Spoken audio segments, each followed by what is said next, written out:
आज बिहानै बिहानै मर्निङ वाक जान्न छु हम दुईजना छु यो दुईजना छु हामी बिहानै बिहानै मर्निङ वाक जान्न छु परे सलेको डाँडातिर घाम लाग्यो ल हो त्यो घाम यहीँतिर आयो के हुने अहिले नानो घाम तापबाट बसेर अन्त एकलाई हेट्टु पड्डो हामीले पसिना एकलाई निकाल्नु पड्डो त्यो घाम यहीँतिर नै आयो पक्तु नै आउने भएपछि भने हामी त्यहीँ जान्न छु घामा कहाँ दुई है अब त्यही घामा कहाँ जान्न छु पछि त आइजाने हो भन्नु थियो न त्यो घाम यहीँतिर आइजाने हो रोकियो भन्नु थियो तति जखम हामी कहाँ रोकिने भए त्यही घामा कहाँ जानै पर्दैछ हामी त्यही घामा कहाँ जान्न छु काममै जाउँ अलि सर्टकट बाटो खोजबाट त्यही घामा जानु पर्दैछ घाम त अब त जाडी छ त्यही कारण बाजुरामा झिक्कै जाडी छ पहिला बाजुरा खुब राम्रो भने गर्मीका महिना तराईमा गर्मी थियो बाजुरामा चिसो मौसम कुल मौसम भनेर भिडियो हालेँ मैले देख्या होला तपाईँले पनि सबैले हाले अब एक जाडीका महिना त सालेको घाम प्यारो लाग्दो रहेछ देख्या घाम तराईलाई मिस गर्दा छ अहिले म तराईलाई अब तराई त अहिले त घाम लाग्दछ अलि यो चिसो कमै हुन्छ देख्या अब यहाँ त झिक्कै चिसो हुने रहेछ ल हेर हात यिनै यसा हुन्न छ नि हात खल्ती नै निकाल्ने मन लाग्दा लागेको छैन तब अब यत्रो ज्याकेट लगाएको छु इन डाँडा हिँड्टा छु ल यो बाटो उकालो बाटो हिँड्यो नानो पसिना हुन्छ कि शरीर चिसो हुन्छ कि भनेर हिँड्टा छु रे तसो छ देख्या मेरो भिडियो हेर्दै रह्यो त म उही दिन मैले हाले भिडियो त्यो अब मेरो गाउँका मान्छेलाई दुःख जन्माने तसो मैले तसो हिसाबले बनाएँ होइन कि खालि एक रमाइलोको लागि बनाएँ हो आज दुःख मानल्ला हो यसो भन्ने फलानाले भन्नुबाट भोला मलाई भेट्या बेला कुट्टाइहाल्ला त्यसो चाहिँ गरेँ मैले खालि रमाइलोको लागि हालेँ हो त्यही भिडियोमा जे होस्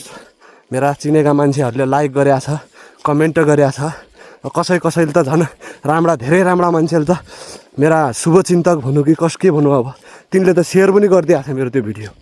ठिक छ गरेको छ हो म भिडियो हाल्दै रहने हो मान्छे जे भो भनौँ म हाल्दै रहने हो अब मसँग देखाउन लागि अरू केही छैन अब म अहिले पाहाडतिर छु अब यहाँ पछाडि काहीँ डाँडा म देखाउने हो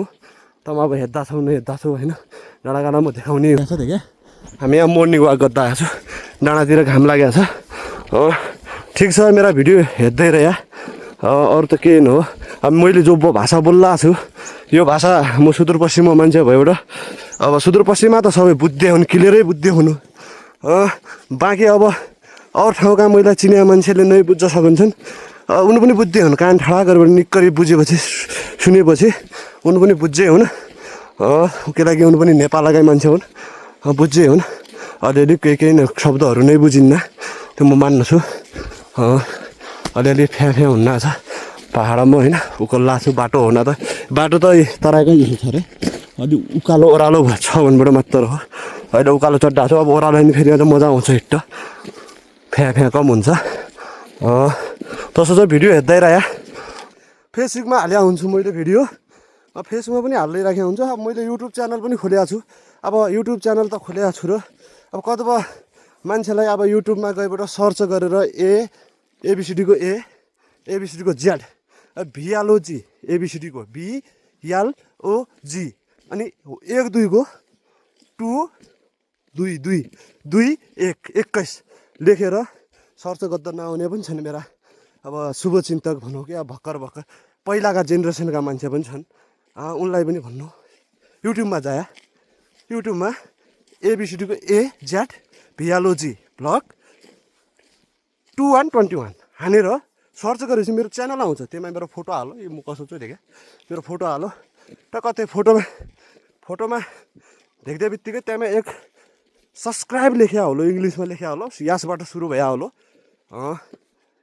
त्यहाँ यसबाट सुरु भएमा त्यहाँमा चट्ट क्लिक गरेपछि मेरो च्यानल सब्सक्राइब हुन्छ बेली मैले हालेको भिडियोमा लगभग 4-5 जना मेरो सब्सक्राइब बढ्या छन् त्यही भिडियो हेरेबाट जो गएबाट कोही जान्ने मान्छे गएबाट सब्सक्राइब गरिदिएको छ अझ यो भिडियोमा हाल्ने हो हेरे मेरो भिडियो सब्सक्राइब गरिदिया हिँड्दै लाग्छ हाम अब केही छैन त्यसो गाह्रो हुन्न छ भाइ गाह्रो छैन हाम हिँड्दा लागि त गाह्रो नै मान्ने हाम त हिँड्थ्यो हाम्रो कहाँ पुग्यो हो अब भिडियो कति लामो भइगयो 5 मिनटभन्दा 6 मिनटै भइगयो भिडियो अब जसो हुन्छ जकेट त हेर पनि यो नानो हो कि ल यो जकेटमा तर 2.5 किलो होला भन्नु छु म तौलेपछि तै पनि लगाएको छु जाडी त बच्छु पऱ्यो जाडीबाट देख्या ल घाम ल अब यहाँबाट सूर्य त्यहाँबाट सूर्य छ ल हेर घाम उसँग घामले पनि कसो बनाइदियो ल पुरा घाम पुग्छु गएको छु